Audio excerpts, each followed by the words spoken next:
like we're live right now. But we were talking about books, everybody, and it's like you move books, you put them in a box, they come back in the same box, and then you're like, oh, I know this goes over here, and this was on the left third shelf at fourth in, right? So hello and welcome everybody. My name is Melanie Dizon. I'm the Director of Education at the Davis Phinney Foundation, and I am here today with Jennifer Sullivan. She's created the Parkinson's Wiggles Project, among many other things that we'll get to know today. But how are you doing, Jennifer? I'm doing great. How are you? Thank you. Good. And you have your YouTube channel is called the Wiggles Project, yes? Yes, that's correct. Okay, great. So everybody needs to check that out as soon as we're done here because it's super fun. Jeremy McDonald says, hi, Jennifer. Hi, Jeremy. You. You said Parkinson's Wiggles Project, right? I did.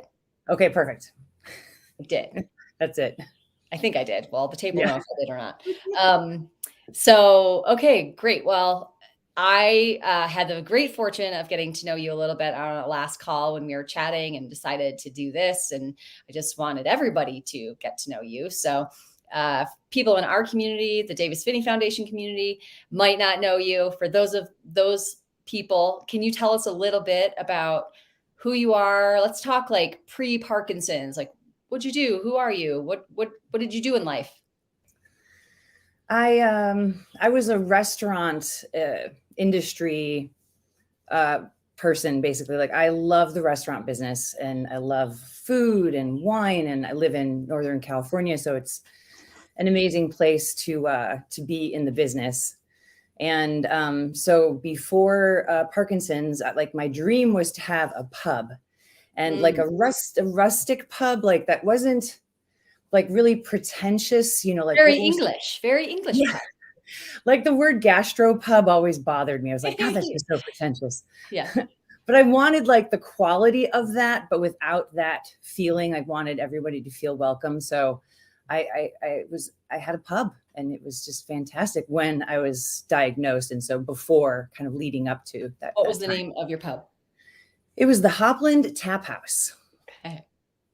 And was it like all along like the Vineyard Way? Like, was it sort of part of that whole scene or no? Yeah, it's such a beautiful part of the state. So it was in Mendocino County. And so there's vineyards, there's wine, grapes everywhere. And actually the name of the town, though, back in the day, the history is Hopland.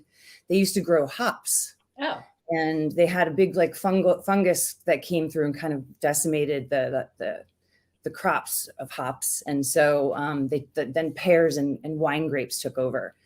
But so it had like this really interesting beer history to it as a town. So it was perfect.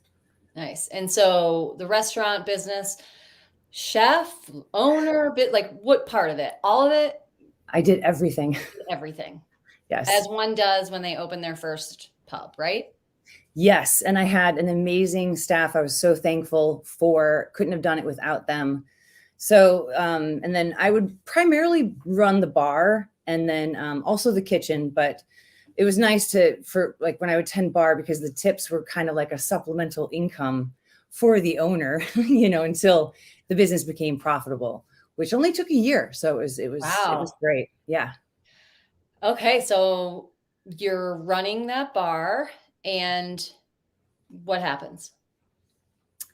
So I started to develop a tremor, and my tremor is an intention tremor. It's not a resting tremor. So when I would go to pour a beer, my hand, when it would reach the tap handle, started shaking.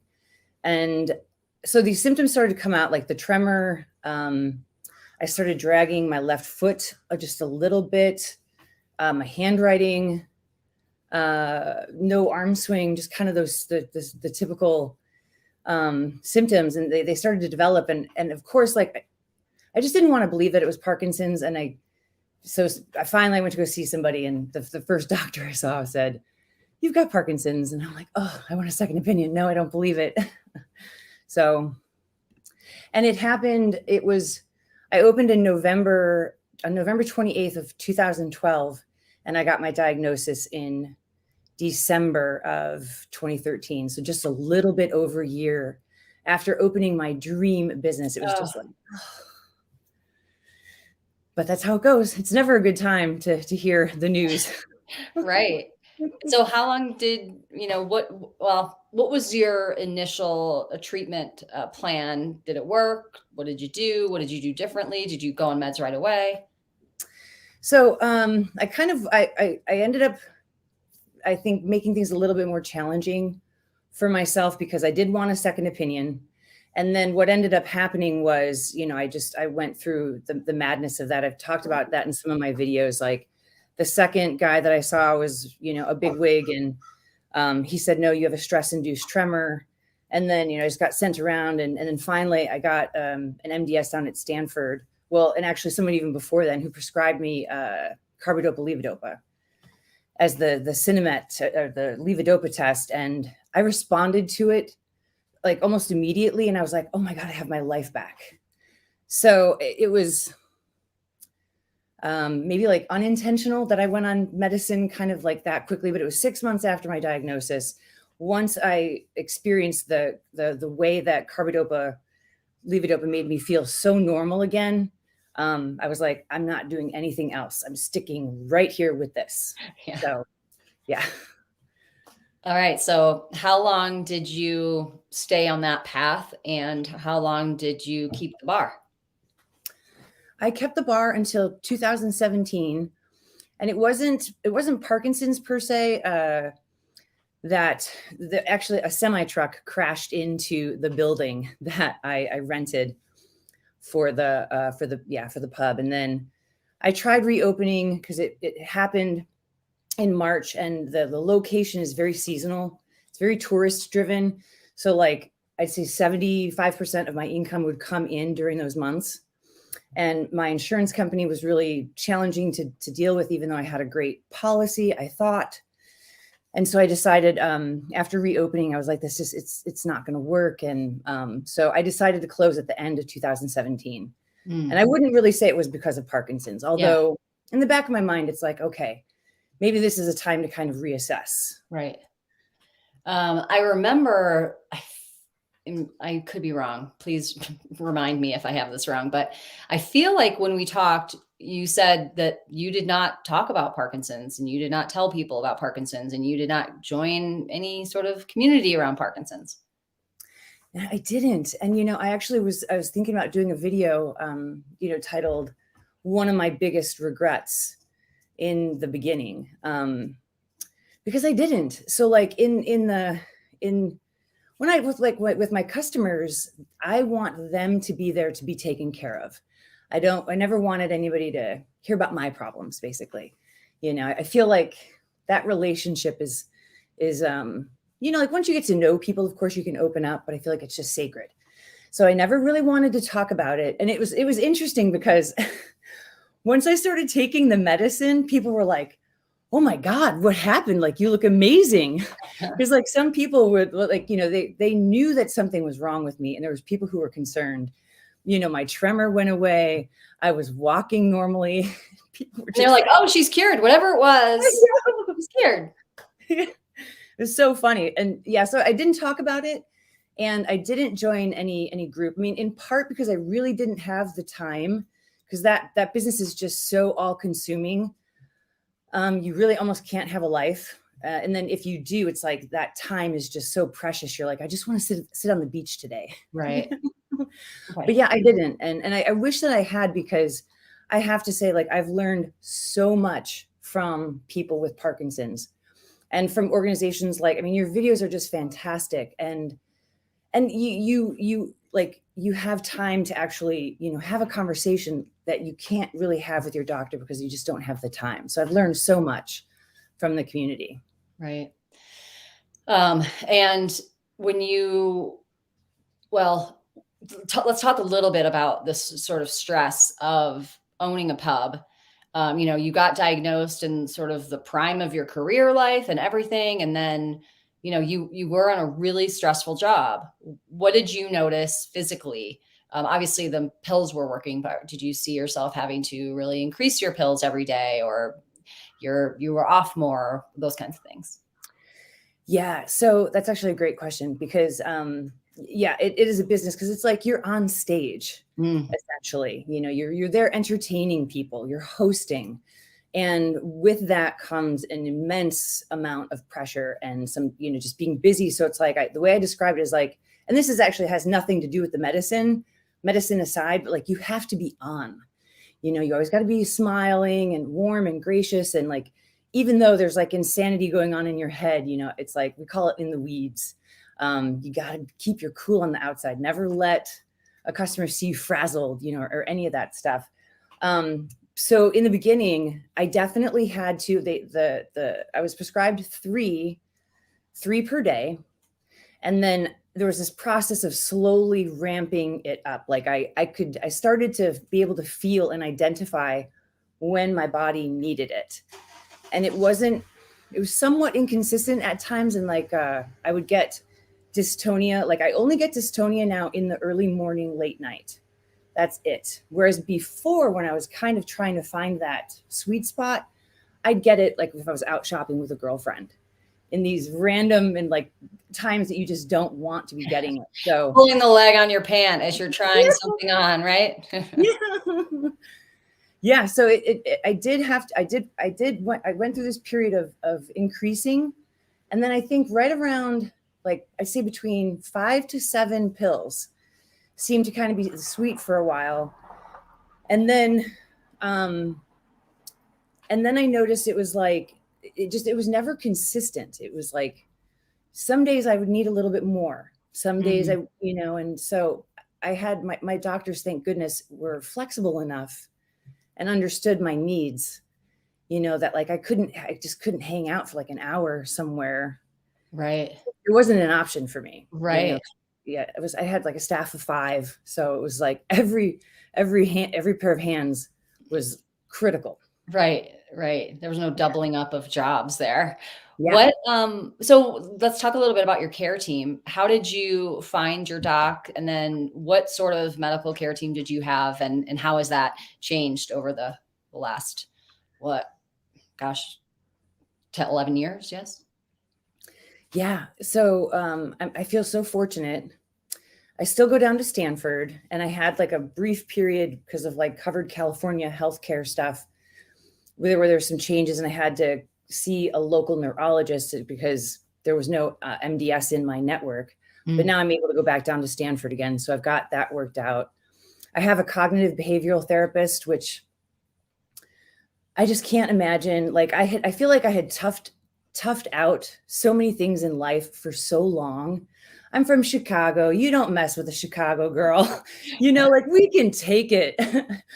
But you know, with my diagnosis and the business and just so much being on the line, I was like, okay, I need some professional help dealing with this. And so I got a cognitive behavioral therapist. She's part of my team. You know, and I'm still in touch with her. So if I ever kind of feel like I'm struggling with something, so yeah, like I just feel like kind of over that period of time, like I also did some physical therapy with somebody who does like neurological based, you know, physical therapy, and she knew the whole big program. And so yeah, like I've got an MD, movement disorder specialist, a cognitive behavioral therapist, a physical therapist when needed, and a really good primary care physician Mm. too.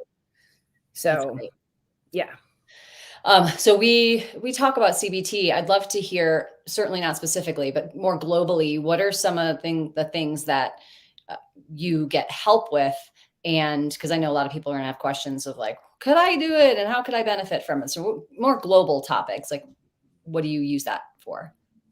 Oh, it's just, it's I had never heard of it actually. I had come across it in a local newspaper, and it was 2 women who owned a cognitive behavioral therapy center. And then so what I loved about it was that, like, first of all, I didn't have time to just like hang out on someone's couch for the next 3 years.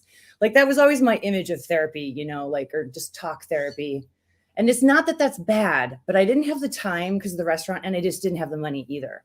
I loved that it was very active. Like they give you tools that you kind of work on together to identify like what are the tools that are going to work for you to work through the issues that tend to get you stuck. Mm-hmm. And I definitely had, some of those issues. Yeah. Then it's interesting because then once you identify them, it's like, it's like, wow, I do that. And now I've got this tool. Do something about like, it. Right. No. Right. Go Yeah. away. Yeah. So Chris says, do you have any advice for how to find a CBT or PT? Yeah. So I would say, first of all, psychology today, you're going to find a lot of people on CBT that do cognitive behavioral therapy and in your area. And then, hopefully you can dig in a little deeper. Some people do CBT who also specialize in chronic illness. So you can find those people. Sometimes you can find neurological CBT people. Roseanne Dopkin is amazing. Joanne Hamilton is amazing. They're on our site. You can look at our videos. They're both, we've done interviews with them. A PT, then you go to, I'm going to forget the link. It's like find a PT. Actually, if you go to big LSVT big, I'm pretty sure they still have a thing that you can look for a PT, Parkinson's, and then in your area. So I would do that for sure. And then Manisha says, so the dosage and the timing of carbidopa, levodopa, you decide on your own. So maybe clarify that piece a bit.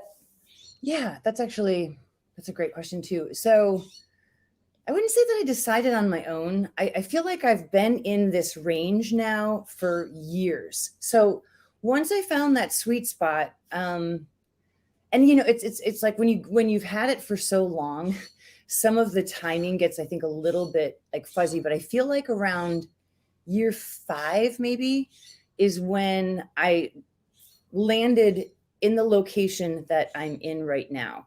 So in addition, I was very hesitant to add any additional medicine. I was just hesitant. And so I do take 1 rasagiline and I take 2 amantadine per day. And then I have an emergency medicine. So that's my normal routine. But what I do is I take 1 carbidopa levodopa every hour and a half to 2 hours every day. And so in the middle of the night, I tend to sleep in chunks. So it's like sometimes I'll get 4 hours, which is fantastic. I'm like, woohoo, I got 4 straight hours of sleep. But my bladder always wakes me up. And I've got my pills right, like above me on my windowsill, and I take 1 right away. So I'm taking it kind of all throughout the day. And so I've just communicated that with my doctors, and that's where I've been like I said, for now, it's almost been 5 years. I haven't needed to take more, and I really haven't gone down either. So I hope that kind of answers the question. Yeah, I think that's a really good point. That, your doctor is aware of it. You talk to your doctor about it. I will say that I feel like a lot of people will come to us and say, but I was told that I have to take it this time and this time. And it's like, yes, because, in theory, like that's the way to do it. I'm not going to tell you to do anything differently, but you can certainly talk to your doctor and say, here's my specific situation. I absolutely have to be on at 10 a.m. every single day. Like it's not an option. Okay, let's figure this out. And might take a double dose and then you can save half your dose for later. Right. So there's different ways you can do it. And I would say that obviously the better the doctor, the more knowledgeable they are about it, the more they can help you really find that perfect balance for you. But don't be afraid to ask about it. Okay. And then 4 hours of sleep is like, yeah, amazing. True. Sounds great. Okay. So I think I forgot my question. Oh, so it looks like you obviously have a little bit of dyskinesia, right? So when did that start? And do you do anything? Does it bother you? Does it like get in your way of life? And is that part of your sleeping issues? Or are there any times where you really just don't have it at all? So like right now, I'm feeling really good. I do have dyskinesia, and sometimes it's mild and sometimes it's more extreme. And I've definitely noticed alcohol makes me more dyskinetic. And then sometimes, so it's, I feel like it's just a little bit all over the place, but I don't let it bother me at all. Mm-hmm. I've got a little segment of a video of me in like a really fancy pants restaurant, Yeah. with like the mountains behind me, and I'm in the window, I'm all like, Right. and like, Oh. if people want to look, they can look. It's fine. Like, but I'm going to try my best to not let it stop me from doing the things that make me happy that, I'd like to do. So I feel like it hasn't stopped me. Yeah. Or gotten in the way. It makes me sweaty sometimes, which isn't pretty. Okay. So the pub was your dream. You finally made it happen. Yeah. And you're doing it, and it was successful, and everything was great. And then no Parkinson's, it was time to let it go. How did that feel? That's a very meaningful part of your life to let go of. It's a big transition. What happened? Oh, it was just heartbreaking. It was a really hard decision to make. It was the right decision to make, but that doesn't mean, it was really hard. And then I ended up suing my insurance company and then the trucking company. And so I had some legal issues, which I think kind of kept me a little bit distracted from dealing with like, okay, what am I going to do next? I feel like got, something to offer. And so then, once the pandemic hit, then I was like, okay, it's time to reassess, like if this is like, not like I'm a doomsdayer, but I'm like, like this is kind of like your last act, career wise, before retirement. And, like what would your dream be? And so of course it's like write a book, and then the YouTube channel, kind of maybe do like a little bit of not everything, but of just things that will kind of satisfy my interests and my needs. Yeah. So, well, you've done both, right? Yeah. Your book, tell us a little bit about your book, where you are with it. I'm in the polishing, making it shiny and extra pretty to present it to a literary agent. So I'm in that phase. It's really incredible. So if anyone has a dream out there, it's so goofy to say this because it's like we all know it, but it is hard to write a book. Oh my God. It's like, it's really hard. But then like when you go through it and you actually have something, it's just like, oh my God. Right. I really have it. Like I did this. I know. Right. I'm waiting for the day too, like where I can hug it and maybe fall asleep with it and pet it. Yeah. When it comes to your house and there's the box, it's just like, oh, you open it up, you're so excited. Oh my God. Yeah. Yeah. That's great. And I mean, just going to be so helpful for so many people. So we're all excited about it. I hope you keep us posted, but let's go. So you started your YouTube channel in 2020. Yes. I think it was 2021 maybe. Okay. Yep. And what was your hope for? What were you doing? Like, I think I've actually went back and looked at a couple of your first videos. Like what were you trying to do? Yeah. So, and this is another great reason too, for a therapist, I'm very much this person, but like I had this terrible experience at a casino. I got the boot and I know it was because I was dyskinetic. So going back to dyskinesia. Oh. And I have a video on sharing that experience. I have never in my life ever been treated so badly. And and I don't like using this word. I don't take it lightly, but it was traumatic. I mean, it was absolutely a traumatic experience getting thrown out of a casino. And then, so I went to my therapist, and then she's like, well, how about, and she knows me. And she's like, well, how can we turn this negative into a positive? Do you want to do that? And I'm like, yes, I want to do that. Let's do it. And then, so that's how the Wiggles project came about. It was about how can we turn a negative into a positive? And so that was, and then I was like, well, what am I going to do with it? And I'm like, well, I can track my progress. I can share my stories and meet people in the community and hopefully bring some people together. And yeah. So this kind of connects with my next question, but I was going to ask this before and I got sidetracked on it. When did you first sort of make that ask or jump into the Parkinson's community where you went to a support group or reached out to somebody, what happened? And, what's like, tell me and the rest is history story. I'm super sorry. I lost you in the middle. You froze on me. Oh no. Wondering when was that first time that you made that ask and reached out to somebody in the Parkinson's community, decided to go to a support group? What happened? And the rest is history story on that. Yeah. I feel like, it's like, I feel like it's so important that you find a therapist that you really connect with. Right. And it's the same thing with a support group. And now I've gotten lucky because I happen to know somebody who put one together, and then through that group, then I met like a women's group, which was just fantastic. And so it kind of, it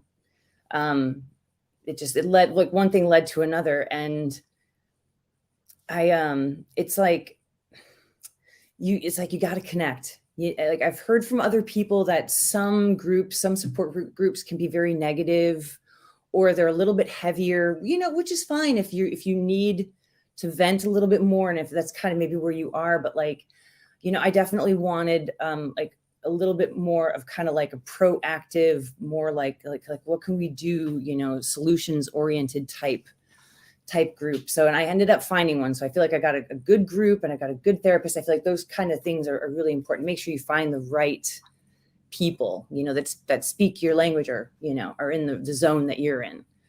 Yeah, it's important. You get to sort of interview them, right? You don't have to stick around just 'cause you showed up once.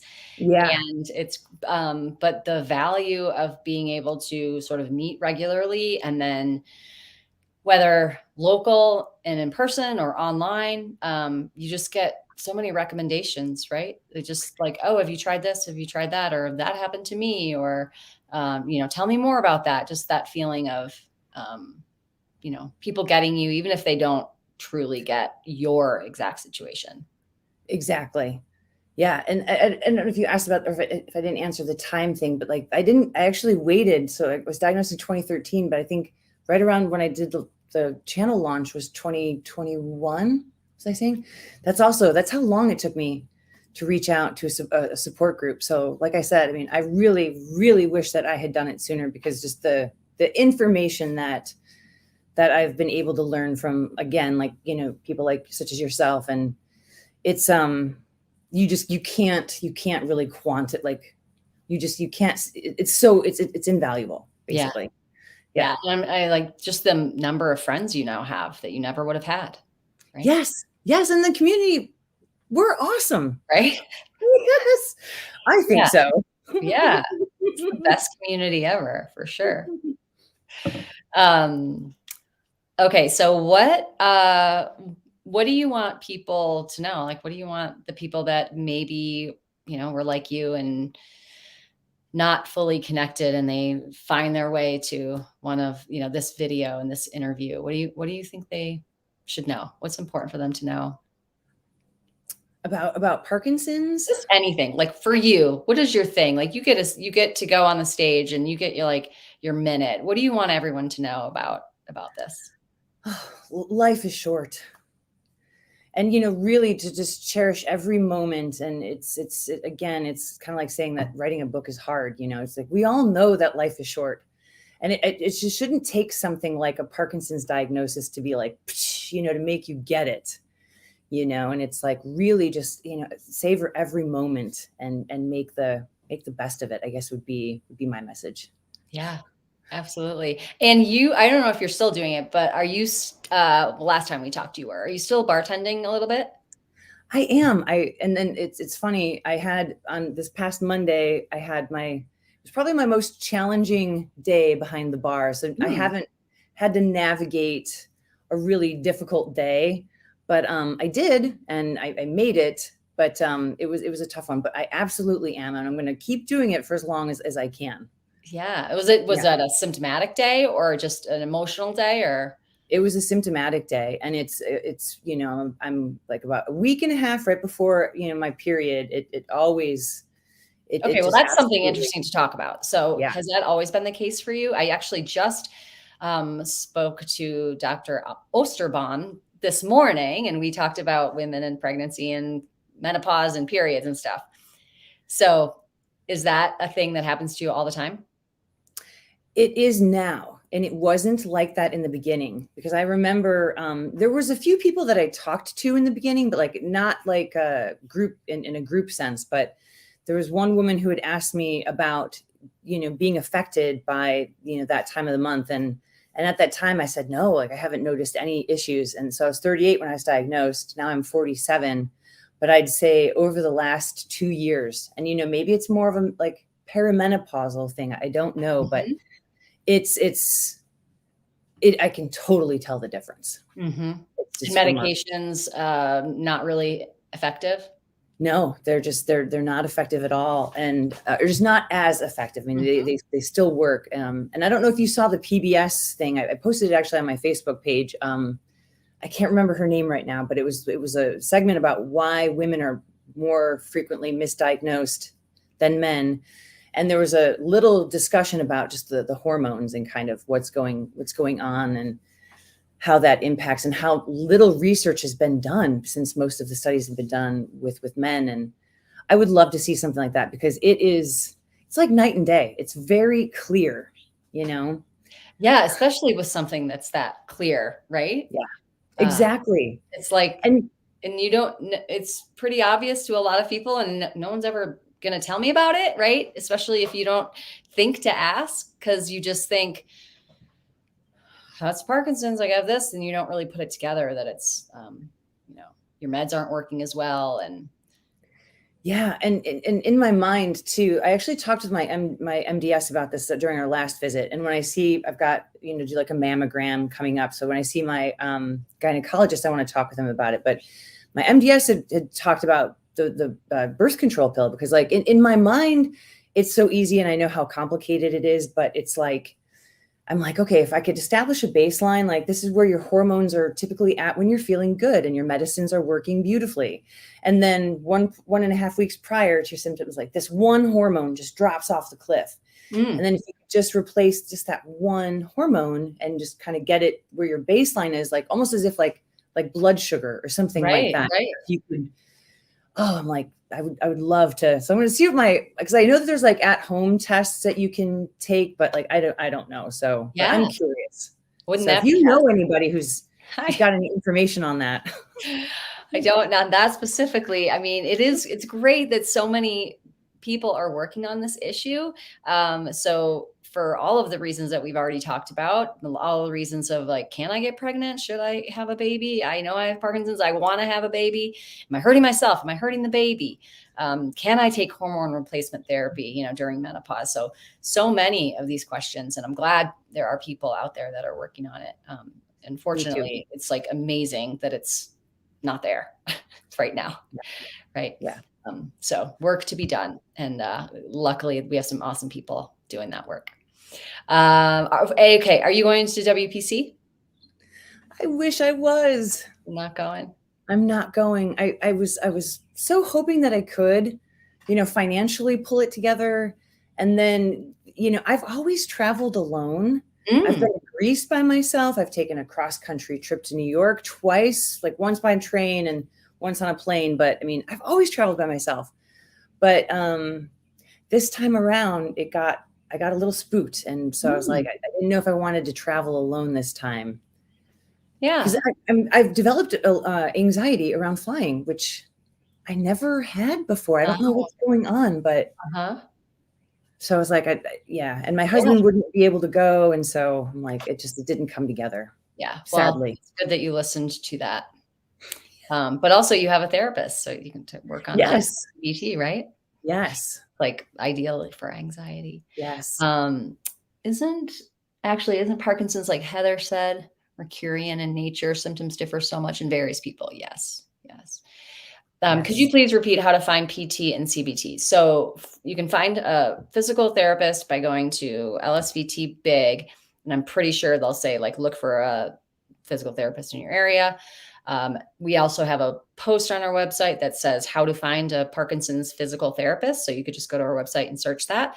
And then cognitive behavioral therapist, I would start. I would actually start with your primary care or neurologist or movement disorder specialist, because they might know a CBT therapist who specializes in or knows a lot about Parkinson's, the other thing is go to Psychology Today, and you can search for CBT. You can look for CBT and chronic illness, or anxiety, whatever that initial thing is. And, sometimes, CBT is pretty structured, organized, and I would not say, as a former therapist, you absolutely have to have somebody with Parkinson's experience, because anxiety is going to show up as anxiety is going to show up, and you can get somebody to help you with that. So it might be worth it, especially depending on where you live in the country and what sort of services you have near you. I would start there, or not be afraid to start there.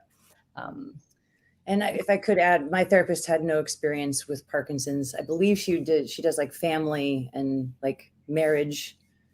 And she like the anxiety thing's a big focus of hers. Mm-hmm. And if I could just also add to making sure that you find somebody that you really do connect with, be patient. Yeah. Because I had a couple of goofy experiences, trying to weed out, no one ever wants to be like, oh, sorry, you're not working, but yeah. And you have to do it. Really exhausting, because it's not like you're just like, oh, here, I'm going to go and you're going to take my blood pressure and we're going to do no, you're telling the story, and it takes a lot out of you.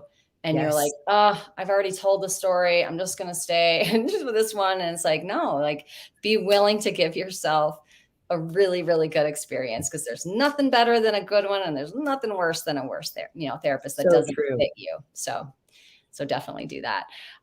Well, thank you so much, Jennifer, for sitting down today. And I hope that we get to talk again soon. I want everybody to go to YouTube and the Wiggles Project, or Parkinson's Wiggles Project, and check out her videos. She's thoroughly entertaining, tons of great information, and so great to be able to say, oh, you get me. I see you.